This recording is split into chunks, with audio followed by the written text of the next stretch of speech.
Entonces las empresas tienen la obligación de ingresar en estos procesos de modificación competitiva, aceptando que lo global empuja hacia esa decisión y tienen que empezar a repensar productos, servicios y sobre todo cómo se llega a elaborar ellos a partir del empleo.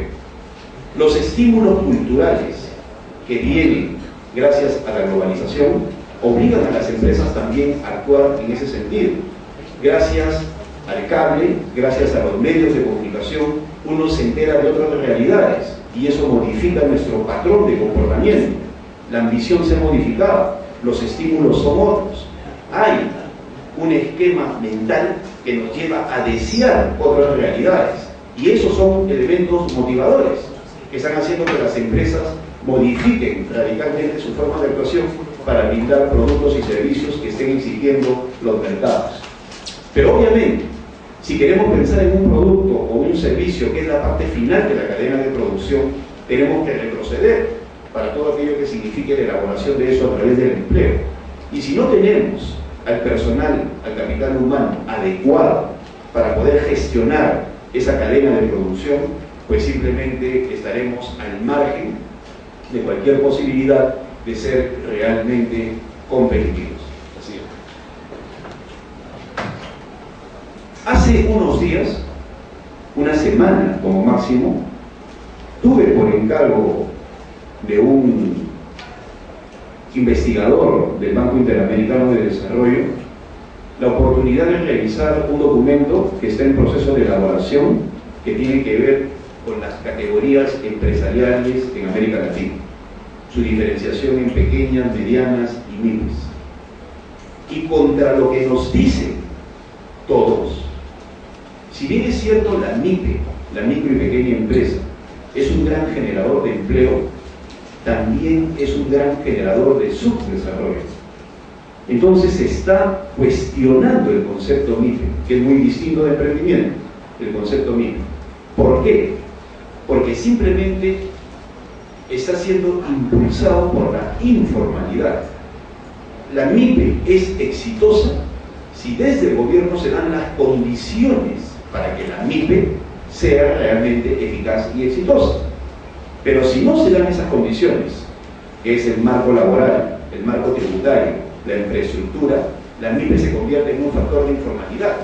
Ese documento que está próximo a salir, que es un estudio del Banco Interamericano de Desarrollo, que se llama Oportunidades del Mercado Laboral, indica de que se tienen que fomentar las grandes y medianas empresas como mecanismo de desarrollo y a partir de esas trabajar activamente en la cadena de abastecimiento y la cadena de producción con las micros y pequeñas empresas, pero dentro de un esquema que facilite el trabajo de ellas, no como un esquema que facilite la informalidad tal y como es hoy en día. Por si muchos de ustedes no lo saben, en una MIPE ni siquiera se paga a veces el sueldo mínimo. Una MIPE busca casualmente ser MIPE para poder eludir el sistema tributario que castiga mucho en el Perú. Una MIPE está condenando a una legión gigantesca de jóvenes a un futuro incierto. ¿Y por qué? Porque se contrata jóvenes que ganan una propina o que ganan por un recibo de honorarios o que ganan simplemente de la mano de lo que le da el jefe y no están pagando ni pensiones, no están pagando a la ONP, no están tributando en la ONP, ni están tributando en una AFP, ni están tributando en salud. Por lo tanto, cuando esos jóvenes que hoy día tienen 20, 22, 23 años tengan 65 años, no van a tener acceso ni a salud, ni van a tener una pensión. Claro, eso no se siente cuando uno tiene 22 años. Acepta el recibo, acepta la propina, acepta la informalidad. Eso se sufre cuando uno llega a tener una edad mayor y tiene necesidad de una operación de mayor complejidad. Y es por eso de que es fundamental dentro de un proceso de innovación laboral que haya una reforma que permita incorporar a esa gran cantidad de MIPES a un esquema más formal. Tal y como está hoy en día, no hay innovación, no hay creatividad y desde ese punto de vista la informalidad es lo que campea. Unos documentos de la Organización Internacional del Trabajo, por ejemplo, indican de que en el caso chileno el desempleo es del 6%. En el caso peruano el desempleo es del 5%. Uno dirá, en Perú estamos mejor que en Chile, pero no es así. Mientras en el caso chileno, el resto, o sea el 94%, está en el ámbito formal, en el Perú hay una variable adicional. ¿Cuál es? La variable de informalidad, que llega a 62%, que en conjunto con el 5% de desempleo hace 67% y solamente el 33% es formal, y eso está decreciendo. O sea, el problema del Perú no es el desempleo, el problema del Perú es la informalidad, la economía subterránea, el estar al margen de la ley, que dificulta cualquier proceso de reforma innovadora de lo laboral, porque hay mucha gente que lamentablemente no está en esos momentos en una cadena formal, lo cual está castigando realmente su futuro. La siguiente. Por otro lado, mucho se habla del boom económico del Perú. Estamos creciendo, se dice. Yo una vez escribí un artículo que salió publicado en algunos medios de comunicación, en el cual yo decía, ¿estamos creciendo o nos estamos hinchando? Lo que crece es permanente, la hinchazón puede decrecer. Y lo dije pensando en que en el año 2008 crecimos 9,7% y el año 2009 0,8%. Tuvimos la caída más brutal de toda América Latina. ¿Y por qué sucede ese tipo de cosas? Porque simplemente crecemos en función de commodities, crecemos en función de materias primas. Como ustedes saben, un commodity es aquel producto que depende de la oferta y la demanda. No tiene un precio mínimo establecido por su valor agregado, depende de la oferta y la demanda. Commodity es el cobre, commodity es el oro, la harina de pescado. Son elementos que dependen de la oferta y la demanda. El azúcar, el café. Uno no puede exigir un precio mínimo por un commodity. Y el Perú basa sus exportaciones en commodities. Y eso hace que sea muy vulnerable. Se cae la economía del país que nos compra, se cae nuestra economía. No podemos exigir nada a cambio. Se cae a través de una crisis económica la economía mundial y se cae nuestro país tal y como sucedió el año pasado.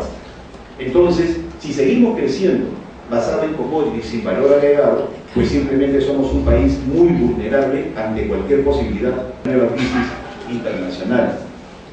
Por otro lado, el crecimiento de nuestro país se está dando también sobre actividades sin mayor valor agregado.